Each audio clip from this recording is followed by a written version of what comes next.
Welcome to the Hey Chaplain podcast. My name is Jared Altick, and I'm a chaplain with the police department. As a chaplain, and also as someone who works in the church, a lot of people talk to me about their grief. I visit with families both before and after the funerals. I speak to a lot of people at funerals, and a lot of cops confide in me. Sometimes they're asking for advice on how to manage their grief. Sometimes I think they're just testing the waters and saying, hey, this is what I'm going to go do.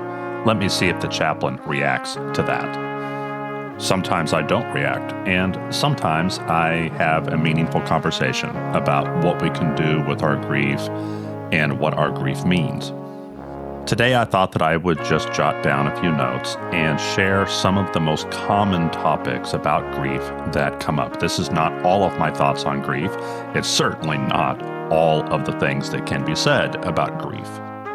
But here are some of the more important topics that come up, some of the more important notes that I would want to share in a conversation about grief, and specifically share some of the particularly Christian points of view about grief that I think add some insights that we don't always get when we're just having a secular conversation.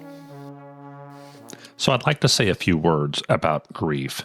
And maybe the very first one is that grief is not a sin. You're not doing something wrong by feeling grief. So you don't have to hide it or deny it or pretend like it's not there. It's not something you should feel shame about. And the reason that I say that is because God can be grieved about things. To feel injured or hurt because of a loss is not a bad quality to have. The second thing that I would say about grief is that you're not expected to keep a stiff upper lip. You're not required to suffer in silence. The Bible is actually full of examples of people who are grieving and loudly complaining about it. They're asking, how long, Lord? How long will you forget me? Or how long will I be alone feeling like this? It is okay to complain to God about how you feel. It's not sacrilege to say that your hurt hurts. Speaking of how grief feels, grief has a physiological component to it. It's not just an emotion. C.S. Lewis famously said that no one ever told me that grief felt so like fear. When you are afraid, your body has a physiological response to that. It is not just limited to the emotions you feel, but it is something that is happening in you physically, chemically, physiologically. A lot of people have described the different kinds of responses they've had, from a fluttering stomach to restlessness to yawning, upset stomachs, headaches, a lump in your throat you can't seem to get past, aches and pains, a weakened immune system, heart palpitations. The list goes on and on and on. And how it comes in waves, or some people would say that it goes around and around. And so there's moments where you're in it and then you recover and then it hits you again. And that can be over the course of hours or days, or in some cases, even years. This makes it unpredictable and messy. When I'm on a scene and I'm talking to a family who's just lost somebody, I realize that they're probably not going to retain very much of what I say. But I do try to plant a seed that they are all not going to grieve at the same speed. And so some people are going to busy themselves and get really involved and occupied, and taking care of others is a very typical response. But then others are needing to go sleep for 14 hours. And both sides think the other one's not grieving. Why are you not affected by this? If you were affected by this, you'd be up doing something, or the reverse. How can you be messing with all of that trivial stuff? This should have laid you low. This should have knocked you down. Why are you not grieving the way that I'm grieving in the same time that I'm grieving? Grief is also commonly connected to two positive emotions. The first one is love. The more you grieve is probably a good indicator of how much you've loved somebody. Now, like I said, not everybody grieves the same way or in the same timing.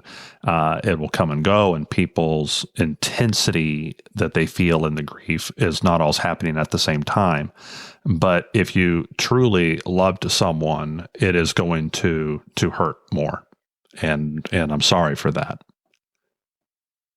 But the second positive element that's connected to grief is hope. And I believe that hope has a positive effect on grief. It's not that it doesn't hurt. It's not that you don't feel the physiological responses of your body going through the grieving process.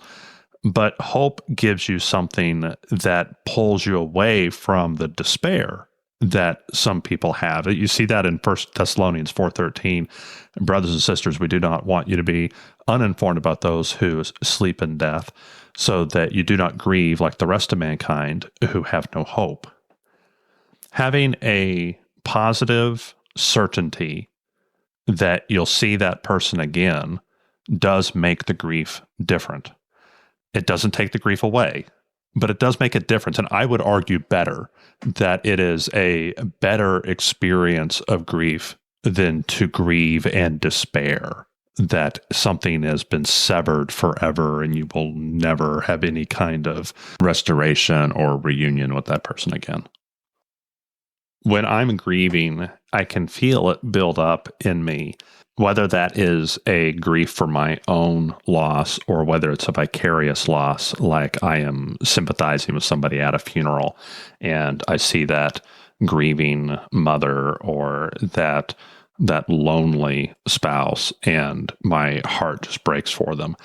There builds up a pressure inside of me, and I know that I need to let that out. Now, I'm a private person in some ways, and I don't necessarily want to let that out in front of everybody. And so I try to hold it back maybe when I'm in public, but privately, I don't want to hold that back. And so I will fix that in one of two ways. First, I'll go talk to somebody that I trust, where I know that I can ugly cry in front of them. There's only just a few people that I want to cry like that I want to let those emotions out and kind of lose control. That there's just, my wife and just a few people that I really trust with that. And then the second thing could be, and especially if those people aren't readily available, or I don't want to put that burden on them to have to feel like they have to take care of me, then pictures and memories. And for me, looking at pictures of somebody that triggers a lot. And so going through pictures is both positive and negative. It's positive because it reminds me of the life that was lost and how good it was and all the warm feelings I have toward that person. It's bad because it hurts. And sometimes I just need to trigger the dam break of emotions that those pictures will do. And those pictures will trigger that and everything comes pouring out. And I just need to let it all out. And if I can let it all out, it's kind of exhausting, but I feel a lot better afterward. It's a kind of emotional exercise that needs to happen in order for me to feel okay going forward. I don't think that our culture has a lot of good grieving rituals, but putting together a photo collage or a slideshow for a funeral service is something that many families force themselves to do. And I think it's one of the most cathartic and healthy things that we have. Remember that grief is a teacher. It will teach you what is important. It will teach you about yourself and maybe what you have neglected or been inattentive to. It shows you exactly what you have valued, right or wrong, good or bad. It shows you what has been valuable in your life and might inform you what needs to change. But because grief is a teacher, it's important that we don't forget the lesson. And so in some ways, that pain of the lesson is not supposed to go away. You're not supposed to just get over it. You don't really overcome that. You add that pain into who you are. It informs the new you and the new normal, and that hopefully will be a functional normal, a you that is able to move forward and still have days where you are happy and fulfilled, but it never goes away. You remember what that is, and it changes what you value. I've had many people over the years at funerals describe feelings of betrayal, where they feel like the notion, the plan, the hopes that they had for how their life would go, all of that has betrayed them. They trusted that they would have 25 more years. They trusted that they would have a family and children or whatever it was, and now that's been taken away, and they feel betrayed. And I think that from a Christian perspective, there's truth in that this world does betray us. It makes promises to us that it can't keep. And so a Christian would look at this and say that, well, my hope shouldn't be too much in this world. I'm invested in this world. I should be a good steward of the things in this world and take care of what's in this world. But I don't trust this world to deliver on its promises. And so the things that I have may slip through my fingers far sooner than I want it to. And so my trust and my hope, my security can't be based in a place where I could readily lose things. And so a Christian would say that we instead store up our treasures in heaven, would be the way that Jesus would say it. We trust the world yet to come more than we trust the world that we live in now. And so surrounding myself with like-minded people has become important to me when I'm grieving. Now, I can say honestly that some of the most hurtful things that have ever been said to me in moments of grief have come from Christians. Christians who have tried too hard to say something profound or to explain why something happened, and those efforts almost always go over like a lead balloon. They just don't work, and often they end up hurting. And it's wise as helpers, if you're in the position to help, to sit silently and just spend time with someone. Don't try to answer questions. Don't try to explain the whys, but just be with someone. That's a better approach. Job's friends were doing great right up until they opened their mouth. And I've had Christian people say things to me that hurt. They were trying to help, but it didn't help. It made it worse. Nevertheless, Christian people have this perspective of having one foot in this world and one foot in the world yet to come, to be filled with hope and certainty and love. And those things do make a difference. And so even with some of the bad experiences, I would still rather spend time with people who have the same hope that I have when I'm hurting badly and when I'm grieving.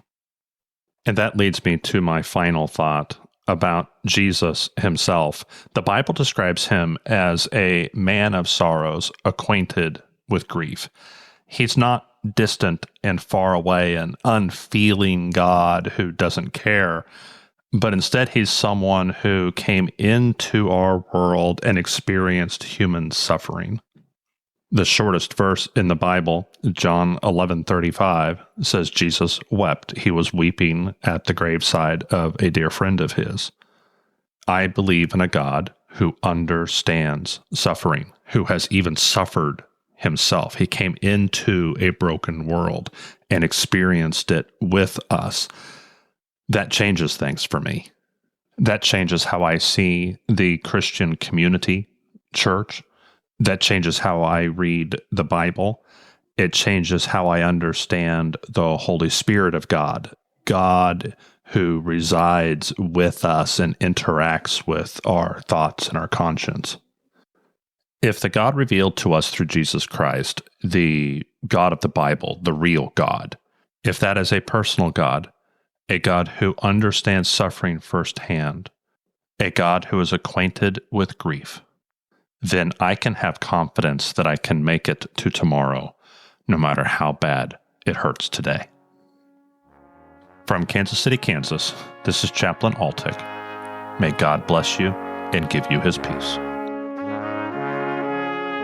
As always, the views expressed here are my personal views, and these do not necessarily represent the views of any law enforcement agency or its components. Thank you for listening to Hey Chaplain today. And as always, let's pray for peace in our city.